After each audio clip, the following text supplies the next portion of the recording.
നമസ്കാരം പ്രിയപ്പെട്ട എല്ലാവർക്കും വരമ്പിൻ്റെ പുതിയൊരു വീഡിയോയിലേക്ക് സ്വാഗതം.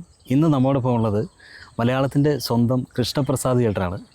അദ്ദേഹത്തിൻ്റെ വിശേഷങ്ങൾ പങ്കുവയ്ക്കാനാണ് നമ്മൾ എത്തിയിരിക്കുന്നത്. ചേട്ടാ നമസ്കാരം. നമസ്കാരം. എന്തൊക്കെ വിശേഷങ്ങളൊക്കെ? എന്ത് വിശേഷമാണ്, ഇങ്ങനെയൊക്കെ പോകുന്നു കാര്യങ്ങൾ.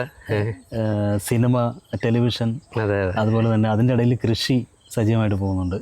അതിനിടയിലല്ല, അതാണ് കൃഷിയാണ് മുൻപന്തിയിൽ. അത് കഴിഞ്ഞിട്ടേ ഉള്ളൂ സിനിമയും സിനിമയിലും സീരിയലുമാണ് തുടങ്ങിയത്.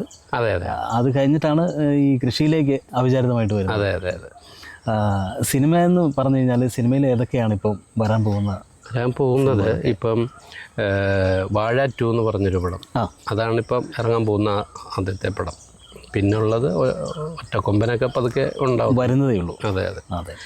പിന്നെ സീരിയൽ ഞാനിപ്പോൾ കൂടുതൽ സജീവമല്ല.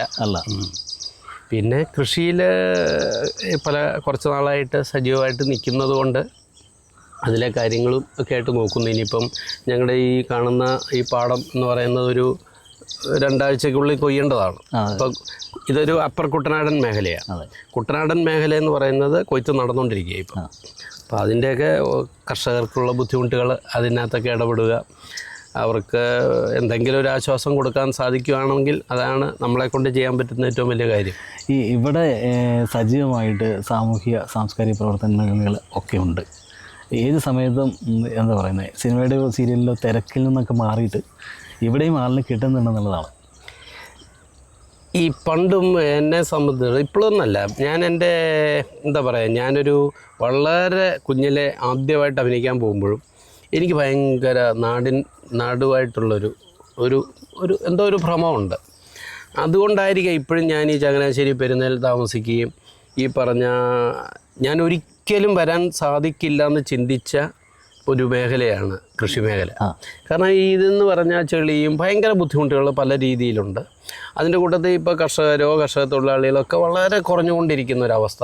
അപ്പോൾ ഇങ്ങനെ ഒത്തിരി ബുദ്ധിമുട്ടുകൾ തരണം ചെയ്യുന്ന ഒരു മേഖലയിലേക്ക് വരിക എന്ന് പറഞ്ഞാൽ വളരെ അവിചാരിതമായിട്ട് എൻ്റെ അച്ഛൻ്റെ ഒരു മരണമാണ് അതിനൊരു കാരണം.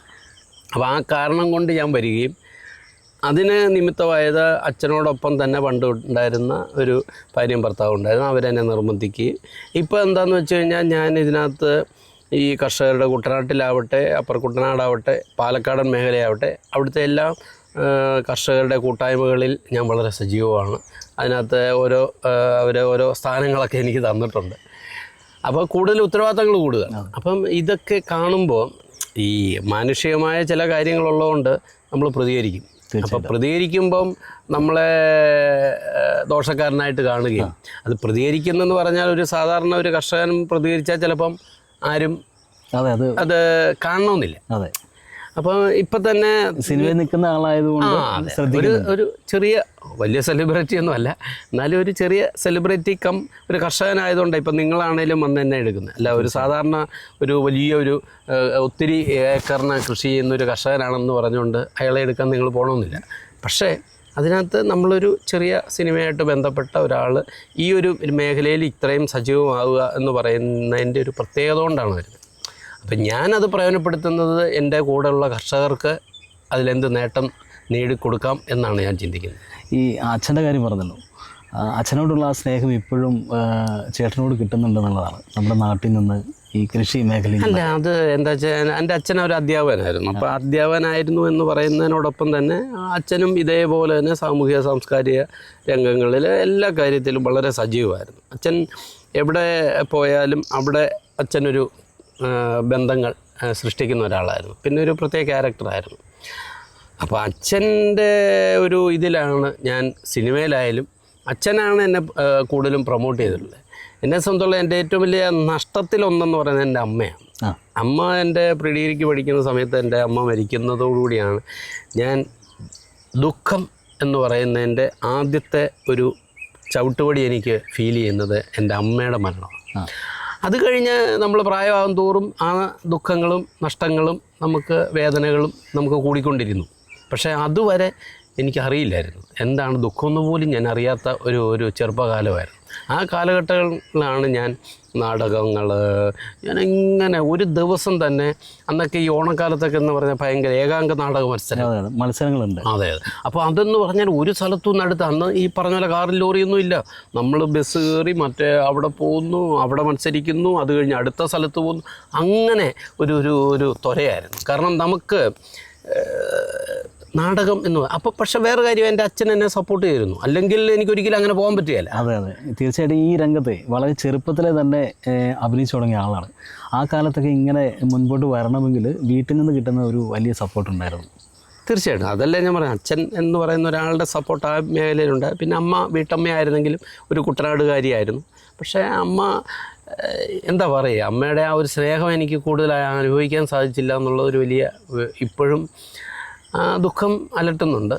പിന്നെ ഈ പറഞ്ഞ പോലാണെന്നേ, നമ്മുടെ വിഷമവും നമ്മുടെ ബുദ്ധിമുട്ടുമാണ് ഏറ്റവും വലുതെന്നാണ് നമ്മൾ ചിന്തിക്കുന്നത്. നമ്മൾ മറ്റൊരുത്തൻ്റെ വേദന അറിയുമ്പോഴാണ് അതിൻ്റെ നമ്മുടെ ഗ്രാവിറ്റി വളരെ കുറവാണെന്നറിയും. തീർച്ചയായിട്ടും മനസ്സിലായി. അപ്പം നമ്മൾ മറ്റുള്ളവൻ്റെ വേദനയും കൂടെ തിരിച്ചറിയാൻ സാധിക്കുന്നവനെ പറ്റൂ. അല്ലാതെ ഞാൻ ഇപ്പം ഈ പാടശേഖരത്ത് വരുന്നതും കൃഷിക്കാരെ കാണുന്നതും തൊഴിലാളികളെ കാണുന്നതും അമ്പലത്തിൽ പോകുന്നു, അല്ലെങ്കിൽ എവിടെയെങ്കിലും ഞാൻ AC-യിൽ റൂമിലിരിക്കുകയോ അല്ലെങ്കിൽ ക്ലബിൽ പോയി ഉള്ള ആ ഒരു ലൈനിലുള്ള ഒരാളല്ല. ഞാൻ ഒരു സാധാരണക്കാരനെ പോലെ, എനിക്ക് 10 രൂപ ഉണ്ടെങ്കിൽ 10 രൂപയുടെ ചായ ഇവിടെ കിട്ടുമെന്ന് വെച്ച് ഞാൻ ചായ കുടിക്കാൻ പോകുന്ന ഒരാളാണ് ഞാൻ. അല്ലാതെ എനിക്ക് സ്റ്റാർ ഫെസിലിറ്റി നോക്കി നടക്കുന്ന ഒരാളല്ല. എനിക്ക് നാടൻ, ഇപ്പോഴും ഞാൻ നാടൻ ഫുഡിൻ്റെ ആളാണ്. ഈ നാട്ടിൻപുറത്തിൻ്റെ നന്മയും സ്നേഹവും ലാളിത്യം ഒക്കെ എപ്പോഴും അതറിഞ്ഞു നിൽക്കുന്ന ഒരാളാണ്. ലാളിത്യം എനിക്ക് കൂടുതലൊന്നുമില്ല, ഞാനുള്ള കാര്യമാണ് പറയുന്നത്. എനിക്ക് ലാളിത്യമല്ല, ഞാൻ പറഞ്ഞല്ലോ, ഞാൻ ആരോടായാലും എനിക്ക് തോന്നുന്നത് അത് ബഹുമാനക്കുറവുകൊണ്ടല്ല, ഞാനുള്ള കാര്യം തുറന്നു പറയുന്ന ആളാണ്. ഞാൻ പറയുന്നത് തെറ്റായിരിക്കാം, പക്ഷേ ഞാൻ പറയുന്നത് തെറ്റാണെങ്കിൽ പോലും നിങ്ങളുടെ അടുത്ത് എൻ്റെ കാര്യം എക്സ്പ്രസ് ചെയ്യുക അല്ലെങ്കിൽ അവതരിപ്പിക്കുക എന്ന് പറയുന്നൊരു കാര്യമുണ്ട്. ഞാനത് ചെയ്യാറുണ്ട്. ഞാൻ ഏറ്റവും വലിയ ആദ്യത്തെ സിനിമ ചെയ്യുന്നത് മലയാളത്തിൻ്റെ നല്ല ഇന്ത്യയിലെ തന്നെ ഏറ്റവും വലിയ പ്രശസ്തനായ KS സേതുമാധവൻ സംവിധാനം ചെയ്യുന്ന പടമാണ്. അതിനകത്ത് MD വാസു എന്ന സ്ക്രിപ്റ്റ് എഴുതി. അപ്പോൾ ഇതൊക്കെ ചെയ്തുകൊണ്ടിരിക്കുന്ന സമയത്ത് ഒരു ഫോട്ടോ അന്നത്തെ കാലത്ത് എടുക്കാൻ പറ്റില്ല. അന്നൊന്നും മൊബൈലില്ല, പക്ഷെ അതുകൂടാതെ ഒരു ഫോട്ടോ എടുക്കാൻ പറ്റത്തില്ല. അപ്പോൾ ആരും ചോദിക്കത്തില്ല. MD സാറൊക്കെ ഇങ്ങനെ ഗൗരവത്തിലിരിക്കും, ആരും പോയി ചോദിക്കത്തില്ല, അങ്ങനെയാണ്. പക്ഷേ ഞാൻ പോയി തൊഴുത്, സാറേ ഒരു ഫോട്ടോ എടുത്താൽ നന്നായിരുന്നു. ഞാൻ ഉടനെ ഫോട്ടോഗ്രാഫറെ വിളിച്ചു എടുത്തു. ഞാൻ എടുക്കാൻ തുടങ്ങിയപ്പോൾ എല്ലാവരും വന്നെടുത്തു. അപ്പം ഞാൻ പറഞ്ഞത് അവരുടെ ഒരു മുൻകൈ എടുക്കുക എന്ന് പറഞ്ഞൊരു കാര്യമുണ്ട്. അപ്പം ഞാൻ ചോദിച്ചു, അദ്ദേഹത്തിന് അതിനൊരു മടിയുമില്ല. ഞാൻ ബഹുമാന പുരസ്സരമാണ് ചോദിച്ചിരിക്കുന്നത്, അല്ലാതെ. പക്ഷെ അത് ചോദിക്കുക എന്നുള്ള ഒരു കാര്യമുണ്ട്. അത് ചോദിച്ചാൽ എന്തെങ്കിലും പ്രശ്നമാകുമോ എന്നുള്ള ചിന്തയായിരിക്കാം മറ്റുള്ളവർക്ക്. ചിലപ്പം ഈ ഭയഭക്തി കൂടുതലുള്ളതുകൊണ്ടോ ഒക്കെ ആവാം. പക്ഷെ എനിക്ക് ഭയഭക്തി ഒന്നും ഇല്ലാഞ്ഞിട്ടല്ല, ഞാൻ അതേ സ്പിരിറ്റിൽ തന്നെയാണ് ഞാൻ അവതരിപ്പിക്കുന്നത്. ഇതേ കാര്യം നിങ്ങൾ തന്നെ ഞാൻ കോളേജ് ക്യാമ്പസുകളിലും പല കോളേജ് രാഷ്ട്രീയത്തിലും എല്ലാം ഞാൻ അവതരിപ്പിക്കും. ഞാൻ പറയാനുള്ളത് പറയും. അത് ഇന്നും അതെ, പണ്ടും അതെ, എപ്പോഴും അതെ. കാരണം ചൊട്ടയിലെ ശീലം ചുടല വരെയാണ്. ഇനിയിപ്പോൾ എന്നെ മാറ്റാനായിട്ട് എനിക്ക് സാധിക്കത്തില്ല. തെറ്റുണ്ടാവും, എൻ്റെ ഭാഗത്ത് ഒത്തിരി തെറ്റുകളുണ്ടാവും. പക്ഷെ അതിനകത്ത് എവിടെയെങ്കിലും ഒരു ചെറിയ ശരിയും ഉണ്ടാവുമെന്നാണ് എൻ്റെ വിശ്വാസം. ഈ നാട്ടിൻപുറത്തെ ഒരു ശൈലിയാണ് ഈ എന്തും വെട്ടി തുറന്ന് ഉള്ളതുപോലെ പറയുക എന്നുള്ളത്. അതുപോലെ തന്നെയാണ് ചേട്ടനിപ്പോൾ പറഞ്ഞത്. ഏത് കാര്യത്തിനും നമുക്കൊരു മുഖം നോക്കാതെയുള്ള മറുപടി പറയുക, അല്ലെങ്കിൽ മുൻധാരണയില്ലാതെ റിയാക്ട് ചെയ്യുക എന്നൊക്കെ ഉള്ളത്, അത് നാടിൻ്റെ ഒരു നന്മയോ ലാളിത്യമോ ഒക്കെ ആയിരിക്കാം, അല്ലേ?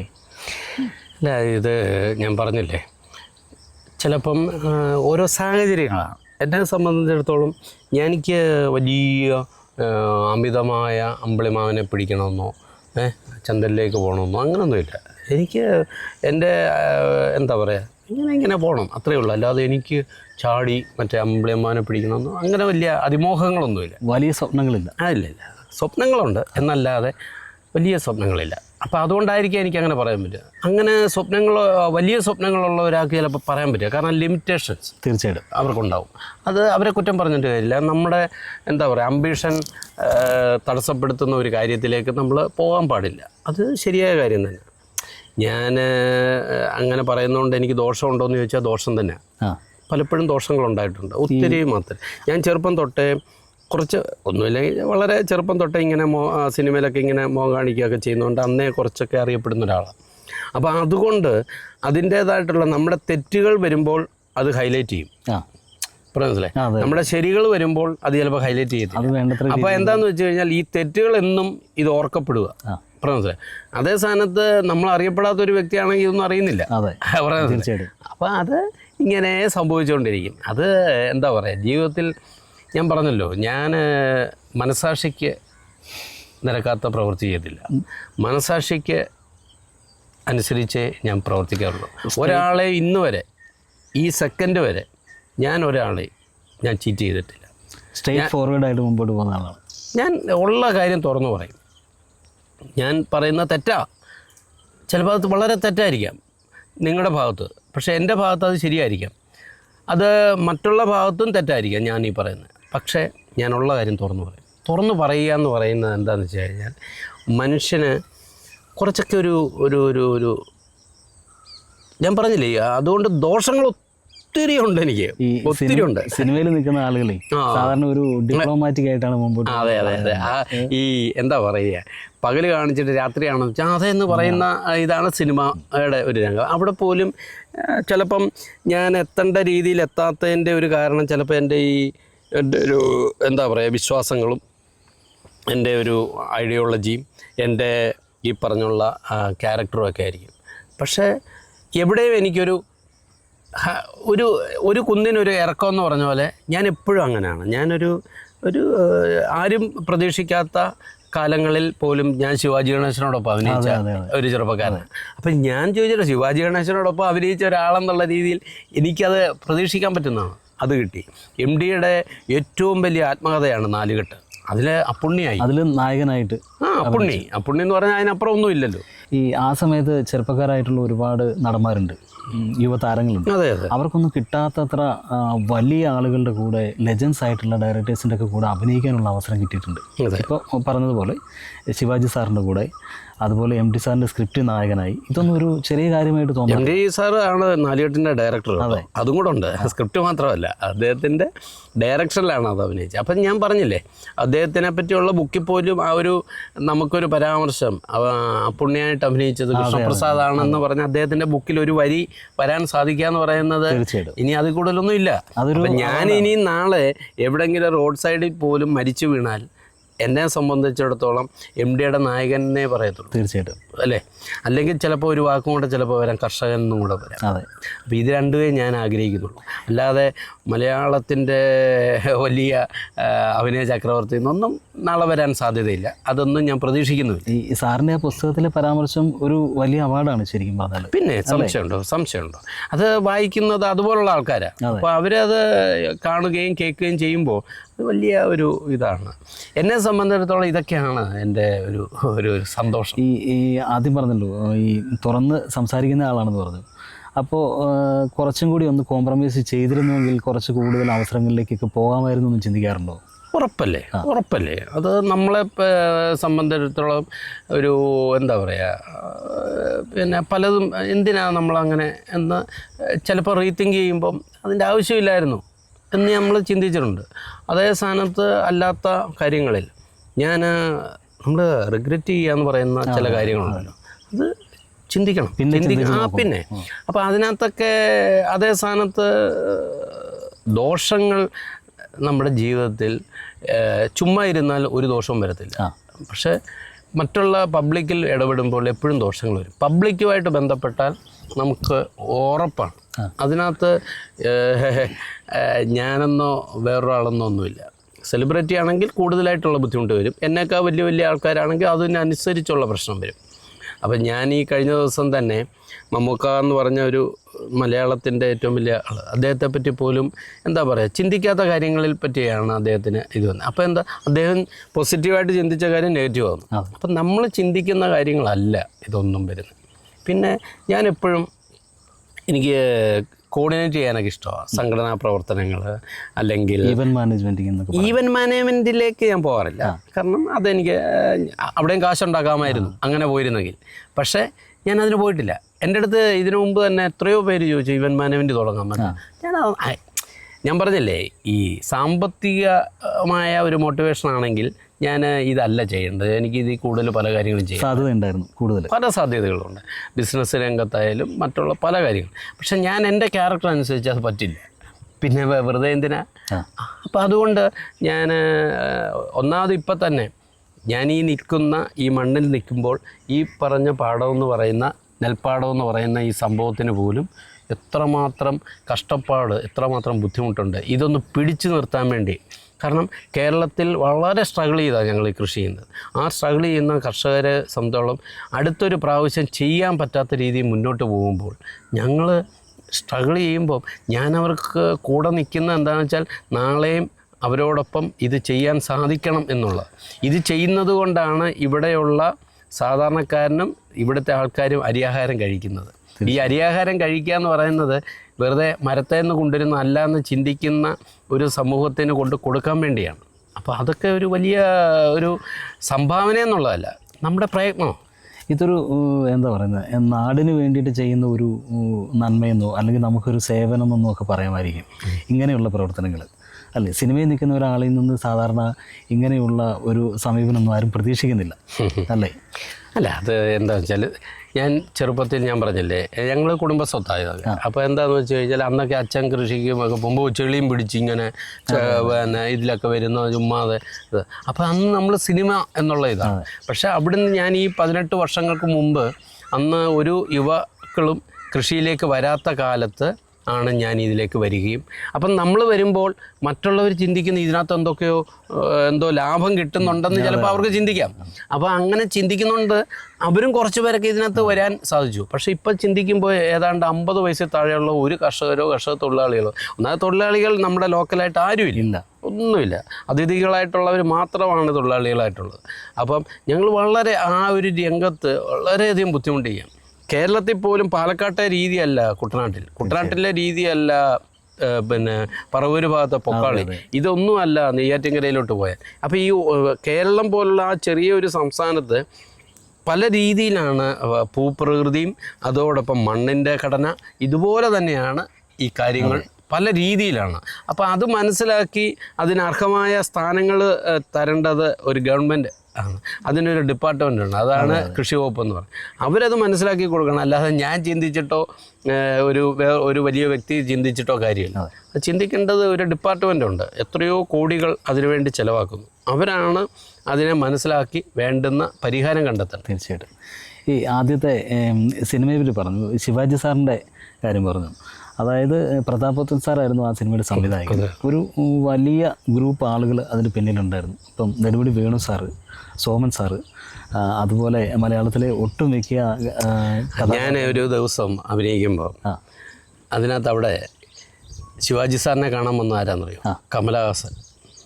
അടുത്തൊരു പ്രൊജക്റ്റിൽ അഭിനയിക്കാൻ വേണ്ടി അദ്ദേഹത്തെ ക്ഷണിക്കാൻ വേണ്ടി, അതിൻ്റെ പ്രൊഡ്യൂസർ ആരാന്ന് വെച്ചാൽ ശിവാജി സാറിൻ്റെ മേക്കപ്പ് മാനാണ്. പക്ഷേ ആ അദ്ദേഹം അല്ല ചോദിക്കുന്നത്, കമലഹാസൻ വന്നിട്ട് ഷൊർണൂർ കോയമ്പത്തൂർ വന്ന് ഫ്ലൈറ്റ് ഇറങ്ങിയിട്ട് അവിടുന്ന് ഇവിടെ വന്ന് അദ്ദേഹത്തോട് ചോദിക്കും. എന്നിട്ടും അദ്ദേഹം ആ പടത്തെ അഭിനയിച്ചില്ല. ആ സമയത്ത് അവിടുത്തെ അഭിനയിക്കുന്ന ആൾക്കാരെന്ന് പറയാം തിലകൻ സാറ്, നെടുമുടി വേണു, ലാലേട്ടൻ പറയണ്ടല്ലോ, ലാലേട്ടനുണ്ട്, പ്രകാശ് രാജ്. ഞാൻ ചോദിക്കട്ടെ, ലെജൻസ് അല്ലേ സോമേട്ടൻ? ഇങ്ങനെ എല്ലാവരും മലയാളത്തിൻ്റെ അഭിമാനങ്ങളായ എല്ലാവരും ഒപ്പമാണ് ശിവാജി സാറും കമലഹാസനും. അവിടെ പോലും ഇവരെല്ലാം കൂടെ നിർത്തി ഒരു ഫോട്ടോ എടുക്കാൻ പറ്റിയിട്ടില്ല എനിക്ക്. അതിൻ്റെ ഫോട്ടോകളൊന്നുമില്ല. ഇല്ല, അല്ല ഞാൻ പറയായിരുന്നു അന്നൊക്കെ ഇതൊന്നും അല്ലേ തന്നെ എനിക്ക് ഈ ഫോട്ടോ എടുപ്പ് അത്ര വലിയൊരു ക്രേസുകാരനല്ലായിരുന്നു. ഇപ്പോഴും അതങ്ങനെ തന്നെ, ഒത്തിരി നഷ്ടങ്ങളുണ്ട്. ചിന്തിക്കുകയാണെങ്കിൽ ഒത്തിരി പേരുമായിട്ട് ഇൻട്രാക്ട് ചെയ്തിട്ടുണ്ട്, പക്ഷേ അതിലൊന്നും ഫോട്ടോ ഞാൻ കളക്ട് ചെയ്യുകയോ അങ്ങനെ ചെയ്തിട്ടില്ല. ഇപ്പോഴത്തെ ഒരു ഇതിൽ എൻ്റെ സിനിമ രംഗമായിക്കോട്ടെ, കാർഷിക രംഗമായിക്കോട്ടെ, പൊതുസമൂഹത്തിൻ്റെ ഇടപെടലാവട്ടെ, ഞാനിപ്പം എൻ്റെ ഒരു പുതിയ കാൽവെപ്പെന്ന് പറഞ്ഞാൽ ഞാനൊരു പുസ്തകം എഴുതി എന്നുള്ള ഈ ജീവിതത്തിലെ അനുഭവങ്ങൾ. തീർച്ചയായിട്ടും ആണ്. അത് അനുഭവങ്ങൾ എന്നുള്ളത് മാത്രമല്ല, അതിന് അവതാരിക എഴുതുന്നത് നമ്മുടെ ദാദാ ഫാൽക്കെ, പത്മഭൂഷൺ, കേണൽ ഡോക്ടർ മോഹൻലാലാണ്, ലാലേട്ടനാണ് ചെയ്തിരിക്കുന്നത്. അപ്പോൾ അദ്ദേഹത്തെ പോലൊരു മനുഷ്യൻ എനിക്ക് അവതാരിക എഴുതി തരിക എന്ന് പറഞ്ഞത് എൻ്റെ ജീവിതത്തിലൊരു മഹാഭാഗ്യം, അതൊരു വലിയ നേട്ടമാണ്. എനിക്ക് എൻ്റെ സിനിമാ ജീവിതത്തിൽ ഏറ്റവും കൂടുതൽ എനിക്ക് അടുക്കാൻ സാധിച്ച ഒരു വലിയ ലെജൻഡാണ് അദ്ദേഹം. അപ്പോൾ അദ്ദേഹമാണ് അവതാരി എഴുതിയിരിക്കുന്നത്. അദ്ദേഹമാണ് പിന്നെ പുസ്തകത്തിൻ്റെ ടൈറ്റിൽ പോലും എനിക്ക് നിർദ്ദേശിച്ചത്. ഹൃദയപൂർവ്വം കർഷക നടനേ ഉണ്ടായിരുന്നുള്ളൂ, പക്ഷേ ഹൃദയപൂർവ്വം കർഷക നടൻ എന്നാക്കിയതും അവതാരി എഴുതി തന്നതും. അതുകൂടാതെ കഴിഞ്ഞ അമ്മയുടെ കുടുംബ സംഗമത്തിൽ ആ പുസ്തകം മമ്മൂക്കായുടെ കയ്യിൽ നിന്ന് സ്വീകരിച്ചുകൊണ്ട് ലാലേട്ടനത് നമ്മുടെ നാട്ടിലെ പ്രകാശനം ചെയ്തു, കേരളത്തിലെ എന്നുള്ള ഒരു പ്രകാശനം ചെയ്ത്. അങ്ങനെയാണ്. അതിനു മുമ്പ് വേൾഡിലെ തന്നെ പുസ്തക ഫെസ്റ്റിവലുകളിലെ 2ാം സ്ഥാനമുള്ള ഷാർജ ബുക്ക് ഫെയറിലാണ് നമ്മുടെ പുസ്തകം ആദ്യം റിലീസ് ചെയ്തത്. അപ്പോൾ അതൊക്കെ ഞാൻ ചിന്തിക്കാത്ത കാര്യങ്ങളാണ്. ഞാൻ പുസ്തകം എഴുതുന്ന പോലെ 2 വരി പോലും എനിക്ക് കുറിക്കാൻ ഞാൻ ക്ഷമ കാണിക്കാത്ത ഒരാളാണ്. അപ്പോൾ ആ എൻ്റെ ഭാഗത്തു നിന്ന് മറ്റുള്ള ചില ആൾക്കാരുടെ സഹായത്തോടു കൂടി ഞാൻ ഇതൊക്കെ ചെയ്തെങ്കിൽ ഞാൻ ചിന്തിക്കാത്ത കാര്യങ്ങളാണ്. അതാണ് ഞാൻ പറഞ്ഞത്, ഒരു കയറ്റത്തിന് ഒരു ഇറക്കം ഉണ്ടാവും. മലയാളത്തിൻ്റെ മഹാനടൻ ലാലേട്ടൻ ലൈഫിലൊരു ഭാഗം തന്നെയാണ്. ഒരു സിനിമകളിലൊക്കെ ഒരു ചെറുതാണെങ്കിലും ഒരു വേഷം കിട്ടാറുണ്ട്. അദ്ദേഹവുമായിട്ടുള്ള അടുപ്പം ഇപ്പം പറഞ്ഞു. ഈ ലാലേട്ടനെ ആദ്യം കാണുന്നതും പരിചയപ്പെടുന്നതും ഒക്കെയുള്ള ഏത് സമയത്തായിരുന്നു? ഞാൻ ലാലേട്ടനെ ആദ്യം കാണുന്നത്, ഞാൻ നായകനായിട്ട് വേനൽക്കിനാവൾ അഭിനയിച്ചെങ്കിലും അതിനു മുമ്പ് ഞാൻ 2-3 പടങ്ങളിൽ അഭിനയിച്ചിരുന്നു. അതിലൊന്നാണ് സീസൺ 3-ാം പക്കം. അത് പത്മനാഭൻ സാറിൻ്റെ പടമാണ്. അപ്പോൾ സീസണിൻ്റെ സെറ്റ് വെച്ചാണ് ലാലേട്ടനെ ആദ്യമായിട്ട് കാണുന്നത്. ഓക്കെ. അത് കഴിഞ്ഞിട്ട് ഞാൻ അതിനു മുമ്പും അഭിനയിച്ചിട്ടുണ്ട്. വളരെ ചെറുപ്പത്തിൽ KG ജോർജിൻ്റെ പഞ്ചോടിപ്പാലം, അതായത് കള്ളസന്യാസിയുടെ ശിഷ്യനായിട്ട് മുട്ടയൊക്കെ അടിച്ച് അതിനകത്ത് അഭിനയിച്ചിട്ടുണ്ട്. അപ്പോൾ അങ്ങനെ വന്നിട്ടാണ് ഞാൻ പിന്നെ പെട്ടെന്ന് വേനൽക്കിനാവുകളിലേക്ക് വന്ന് നായക അതുല്യമായ വേഷം ചെയ്യും. അത് കഴിഞ്ഞിട്ടാണ് സീസണിലേക്ക് വരുന്നത്? അല്ലല്ല, സീസൺ കഴിഞ്ഞിട്ടാണത്. സീസണൊക്കെ ചെറുപ്പത്തിലെ ഉള്ള സംഭവം. അപ്പം യുവാക്കളുടെ പടമായിട്ട് വരുന്നതും ഒക്കെ വേനൽക്കിനാവുകളാണ്. അത് കഴിഞ്ഞാണ് അയലത്തെ അദ്ദേഹമായി, അമ്മായിമ്മ, യാത്രാമൊഴി, അങ്ങനെ വന്നാണ് ഓരോ പടം. അതിൽ നിന്നൊരു ചേഞ്ച് ചെയ്യാൻ വരുത്താൻ വേണ്ടി ശ്രമിച്ചു മഹാവീര്യർ എന്ന് പറഞ്ഞ പടം. മഹാവീര്യർ എന്ന പടത്തിൽ അഭിനയിക്കുമ്പോഴത്തേക്ക് നായികയുടെ അച്ഛനായിട്ട് അഭിനയിച്ച് ഒരു ഗെറ്റപ്പ് ചേഞ്ച് ഞാൻ കൊണ്ടുവരണമെന്ന് വെച്ചു. പക്ഷേ ഈ ഏത് പടത്തിൻ്റെയും വിജയമാണ് നമ്മുടെ ക്യാരക്ടറിൻ്റെയും സക്സസ്. പ്രേക്ഷകർ കണ്ടെങ്കിലേ കാര്യമുള്ളൂ. അപ്പം ആ പടം നമ്മൾ ഉദ്ദേശിച്ച പോലെ സക്സസ് ആയില്ല. അത് കഴിഞ്ഞിട്ട് പിന്നെ വേറൊരു സംഭവം ഞാൻ ചെയ്തു, ഷെഫീഖിൻ്റെ സന്തോഷം. ഉണ്ണിമൂന്നൻ്റെ ബാപ്പയായിട്ട് അഭിനയിച്ചു. അതൊന്നും ആരും എക്സ്പെക്ട് ചെയ്യാത്ത സാധനം. അതൊക്കെ ചെയ്തു. പക്ഷേ എനിക്ക് ആ ഒരു തലത്തിലോട്ട് എന്താ പറയുക, ഒരു അച്ഛൻ കഥാപാത്രം അല്ലെങ്കിൽ അങ്ങനത്തെ ഒരു ക്യാരക്ടറിലേക്ക് എനിക്ക് കൂടുതൽ ബിസി ആവാൻ പറ്റിയില്ല. അത് ചിലപ്പം നമുക്ക് എന്താ പറയുക, 80 വയസ്സുള്ള പ്രേംജിക്ക് 80-ാം വയസ്സിലാണ് ഭരത് അവാർഡ് കിട്ടിയെന്ന് പറഞ്ഞ പോലെ നമുക്ക് ആക്ടേഴ്സിന് ഒരു റിട്ടയർമെൻ്റ് ഇല്ല. എപ്പോഴാണ് അവരുടെ ലൈഫിൽ ഒരു ചേഞ്ച് വരുന്നതെന്ന് പറയാൻ പറ്റില്ല. അപ്പം നമുക്കും ആ കാര്യങ്ങളിൽ പ്രതീക്ഷയുണ്ട്. പക്ഷേ എന്ന് പറഞ്ഞ് ഞാൻ അങ്ങനെ സംഭവങ്ങൾ വളരെ ഭീകരമായിരിക്കും എന്നൊന്നും ഞാൻ ചിന്തിക്കുന്നില്ല. ലാലേട്ടന് കൂടെ കുറേ അധികം സിനിമകൾ ചെയ്തിട്ടുണ്ട്. അല്ല, ഞാൻ അങ്ങനെ കുറച്ച് ചെറുതും വലുതുമായിട്ട് ചെയ്തിട്ടുണ്ട്. ഇപ്പം വളരെ ഗ്യാപ്പിലാണ് ഞങ്ങൾ, കാരണം പുള്ളിയുടെ പടങ്ങളൊക്കെ വേറൊരു തലത്തിലാണ്.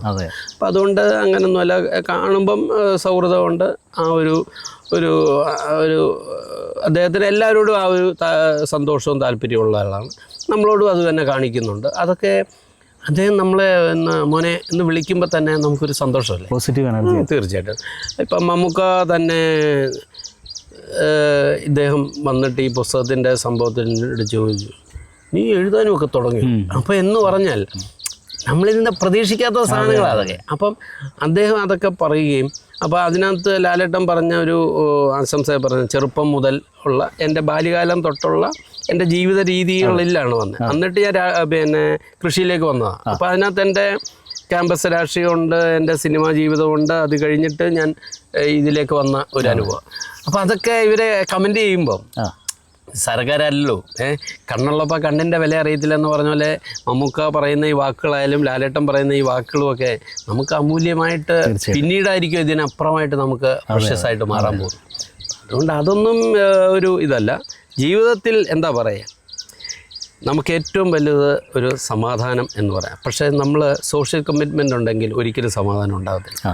സിൻസിയർ ആണെങ്കിൽ ഒരിക്കലും ആത്മാർത്ഥത ഉണ്ടാകത്തില്ല. ആത്മാർത്ഥത ഉള്ള ഒരാൾക്ക് ഒരിക്കലും സമാധാനം ഉണ്ടാകത്തില്ല. കാരണം എന്താണെന്ന് വെച്ചാൽ അവനെപ്പോഴും അയ്യോ അത് പാടില്ലായിരുന്നല്ലോ എന്ന് മറ്റുള്ള ആൾക്കാർ ചെയ്യുന്ന തെറ്റുകളോ ആയിക്കോട്ടെ അത് ഉൾക്കൊള്ളാൻ ചിലപ്പോൾ പറ്റാതെ വരും. അതുകൊണ്ട് സിൻസിയർ എന്ന് പറയുന്നത് 100% ആയാൽ പ്രശ്നമാണ് എന്ന് പറഞ്ഞാൽ ഞാൻ 100% സിൻസിയർ അല്ല, അത് വേറെ കാര്യം.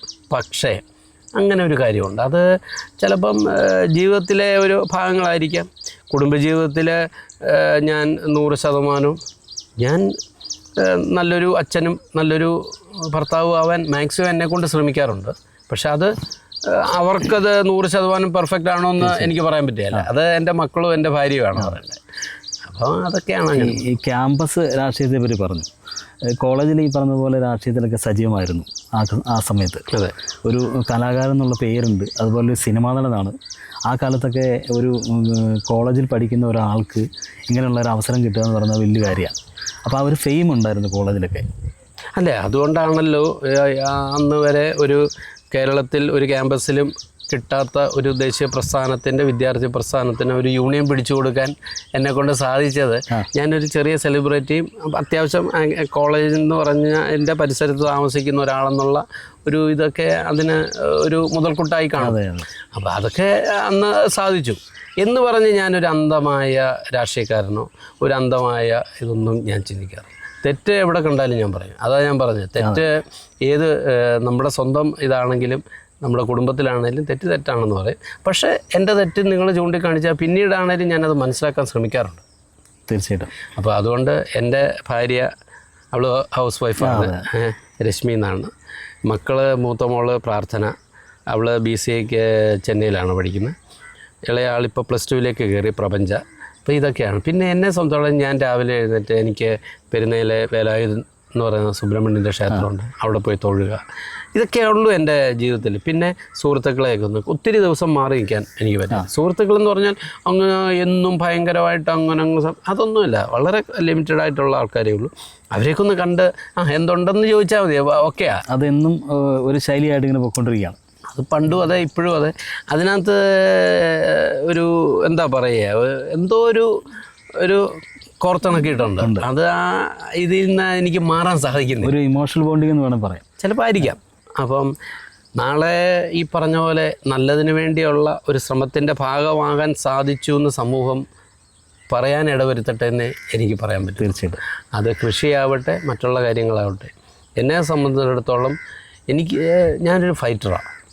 അത് ഞാൻ ഒഴുക്കിൻ്റെ കൂടെ പോകുന്നവനല്ല, ഒഴുക്കിനെതിരെ നീന്തിക്കുന്ന ഒരാൾ. അതിനകത്ത് ചെറിയ ചെറിയ അപാകതകളോ തെറ്റുകളോ ഉണ്ടെങ്കിൽ അത് ക്ഷമിച്ചുകൊണ്ട് അത് മുന്നോട്ട് കൊണ്ടുപോകും. അത് എത്രമാത്രം ഫലവത്താവുക എന്നുള്ളത് ഈശ്വരൻ തരേണ്ട ഒരു കാര്യമാണ്, അല്ലെങ്കിൽ നമ്മുടെ മറ്റുള്ളവർ തരേണ്ട കാര്യമാണ്. സിനിമയിൽ ഇങ്ങനെയൊക്കെയാണ്. അതിലെവിടെ മാറ്റം എന്താണെന്നുള്ളത് ഞാൻ ചിന്തിക്കുന്നില്ല. വരട്ടെ, അത്രേ ഉള്ളൂ. അല്ലാതെ ഇപ്പോൾ പഴയ കാലത്തെ സംവിധായകരോ അങ്ങനെയുള്ളവരൊക്കെ കുറഞ്ഞു. അപ്പം നമ്മുടെ കോണ്ടാക്ട്സും കുറഞ്ഞു. അപ്പം നമ്മളെ ചിലപ്പം വിളിക്കുകയും കാര്യങ്ങളൊക്കെ ചെയ്യുന്ന പഴയ ബന്ധങ്ങളൊക്കെ കുറഞ്ഞുകൊണ്ടിരിക്കുമ്പോൾ പുതിയ തലമുറ നമ്മളെ സ്വീകരിക്കുന്നൊരവസ്ഥ വന്നാലേ നമുക്കതിൻ്റെ പ്രയോജനം പോകാൻ പറ്റൂ. അപ്പോൾ എന്തായാലും ഇങ്ങനെയുള്ള എന്താ പറയുക വരമ്പിൽ, ഈ ഒരു വരമ്പിൽ തന്നെ നിങ്ങൾ വന്ന് ഇങ്ങനെയൊരു പരിപാടിയിൽ സഹകരിപ്പിച്ചതിന് സന്തോഷം. ഇത് നന്നായി പോകട്ടെ. ഒപ്പം എവിടെയും ഈ കാണുന്ന പ്രേക്ഷകർ നമ്മുടെ സമൂഹത്തിൽ ഇത്രയും കഷ്ടപ്പെട്ട് കുട്ടനാടും മറ്റുള്ള മേഖലകളിൽ കൃഷി ചെയ്യുന്നവരാവട്ടെ അല്ലാത്തവരാവട്ടെ, ഇന്നിപ്പോൾ ഇതുപോലൊരു വള്ളം പോലും നമുക്കുണ്ടാകത്തില്ല. കാരണം എന്താണെന്ന് വെച്ച് കഴിഞ്ഞാൽ ഇതിൻ്റെയൊക്കെ ആവശ്യങ്ങൾ കഴിഞ്ഞു. വള്ളത്തെ കൊണ്ടുപോകുന്നതും ഒക്കെയുള്ള അന്നൊക്കെ പഴയ കാലത്ത് ട്രാൻസ്പോർട്ടിങ് മൊത്തം ഈ വള്ളത്തിലാണ്. ഇന്ന് അതൊന്നും ഇല്ല. അപ്പോൾ ഇന്ന് മറ്റേ യന്ത്രവൽക്കരണങ്ങൾ വളരെയധികം കൂടിയെങ്കിലും എവിടെയോ നമുക്ക് ചില കാര്യങ്ങളിൽ അല്ലാത്ത ഒരു തടസ്സങ്ങളുണ്ട്. ആ തടസ്സങ്ങളൊക്കെ മാറ്റി ഒരു നല്ല ഒരു ഭാവി നമ്മുടെ യുവതലമുറയ്ക്ക് ഇതിലേക്കൊക്കെ വരുവാനും അവർക്ക് ഇതുകൊണ്ട് ജീവിക്കാനുള്ള വരുമാനം ഉണ്ടെങ്കിലല്ലേ ഇറങ്ങാൻ പറ്റും. അപ്പോൾ അങ്ങനെയുള്ള ആൾക്കാർക്ക് ഒരു പ്രതിബദ്ധതയോടുകൂടി ഇതിലേക്ക് വരുവാനും സാധിക്കട്ടെ എന്ന് പ്രാർത്ഥിക്കുന്നു, ആശംസിക്കുന്നു. വരാൻ പോകുന്ന പുതിയ പ്രോജക്റ്റുകൾ എല്ലാം വളരെ സക്സസ് ആവട്ടെ എന്ന് ആശംസിക്കുന്നു. വ്യത്യസ്തമായ ഒരുപാട് കഥാപാത്രങ്ങൾ ചെയ്യാൻ സാധിക്കട്ടെ. നിലവിൽ നമുക്കുള്ളൊരു ഇമേജ് ഉണ്ടല്ലോ, ആ ഇമേജിൽ നിന്നും ബ്രേക്ക് ചെയ്ത് മുൻപോട്ട് വളരെയധികം കഥാപാത്രങ്ങൾ ചെയ്യാൻ സാധിക്കട്ടെ എന്ന് ആശംസിക്കുന്നു. എല്ലാ ആശംസകളും നേരുന്നു. All the best. Thank you.